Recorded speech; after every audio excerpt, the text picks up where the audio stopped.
1975 সালের এমার্জেন্সির সময় যে দৃশ্য আমরা দেখিনি তা এই মুহূর্তে বিধানসভা ভোটের সময় আমাদের দেখতে হচ্ছে। রাষ্ট্রপতি শাসন কোনো রাজ্যে হলেও এমন দৃশ্য আমরা আগে দেখেছি কিনা আমাদের জানি না।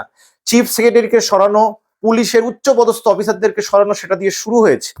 আজ প্রায় 276 জন সরকারি গুরুত্বপূর্ণ আধিকারিকদের তাদের জায়গা থেকে সরিয়ে দেওয়া হয়েছে। 142 জনের মতো পুলিশের আইসি কে সরানো হয়েছে। 84 জনের ওপর বিডিওকে ট্রান্সফার করা হয়েছে শুধুমাত্র পশ্চিমবঙ্গটা মোদী ও অমিত শাহকে গিফট দিতে হবে, এই সিদ্ধান্ত নিয়ে জ্ঞানেশ কুমার পশ্চিমবঙ্গে এসেছে। পশ্চিমবঙ্গের প্রতিটা সরকারি কর্মচারী নাকি এই মুহূর্তে তৃণমূল কংগ্রেসের ক্যাডারে পরিণত হয়েছে। কারোর ওপর ভরসা করা যায় না, ভোটারদের ওপর ভরসা করা যায় না। তাই 1,25,00,000 ভোটারের নাম কাটা যাবে। সরকারি আধিকারিকদের ওপর ভরসা করা যায় না, পুলিশের ওপর ভরসা করা যায় না, তাই জন্য সবাইকে ট্রান্সফার করতে হবে। রাজ্যের কারুর ওপরেই তারা আর বিজেপি ভরসা করতে পারছে না। কিন্তু বিজেপি এটাও বলছে যে পশ্চিমবঙ্গে নাকি ব্যাপক, বিজেপির পক্ষে নাকি ব্যাপক মানুষের সাড়া। কারোর উপরেই তুমি ভরসা করতে পারছো না, ভোটারদের ওপর ভরসা করতে পারছো না, ওদের নাম কাটতে হচ্ছে।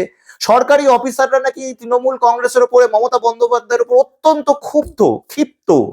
তারা ডিএ পাচ্ছে না, তাদের নানান সমস্যা আছে, কিন্তু আবার কারোর ওপরে মোদী অমিত শাহ ভরসা করতে পারছে না। কেন? যদি এটা সত্যি হয়ে থাকে মমতা বন্দ্যোপাধ্যায় এবং তৃণমূল সরকারের ওপরে সরকারি আধিকারিকরা ক্ষিপ্ত, তাহলে তো তারা মমতা বন্দ্যোপাধ্যায়ের বিরুদ্ধে কাজ করবে।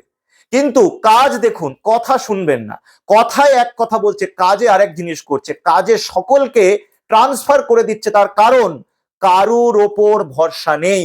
পশ্চিমবঙ্গের সাধারণ জনগণের ওপর ভরসা নেই, পুলিশ আধিকারিকদের ওপর ভরসা নেই, বিডিওদের ওপর ভরসা নেই, আইএস অফিসারদের ওপর ভরসা নেই, কারুর ওপর ভরসা নেই।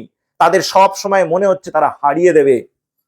কি আপনি তো পশ্চিমবঙ্গে 2 মাসের মধ্যে সরকার গঠন করতে হবে, কারুর ওপরে আপনার ভরসা নেই, কোনো ব্যক্তির ওপর আপনি ভরসা করতে পারছেন না। আপনি যা শুরু করেছেন তা ভারতের ইতিহাসে অতীতে কখনো দেখা যায়নি। এর থেকে বোঝা যাচ্ছে আপনি কতটা বিশ্বাস করেন যে কোনো মতেই পশ্চিমবঙ্গে বিজেপি জিততে পারবে না। আপনার কার্যকলাপ, আপনার এসআইআর, আপনার ট্রান্সফার, এই যে অঘোষিত রাষ্ট্রপতি শাসন, এইগুলোই বলে দিচ্ছে যে আপনিও জানেন মনে মনে যে বিজেপির হার এবার নিশ্চিত। জয় বাংলা।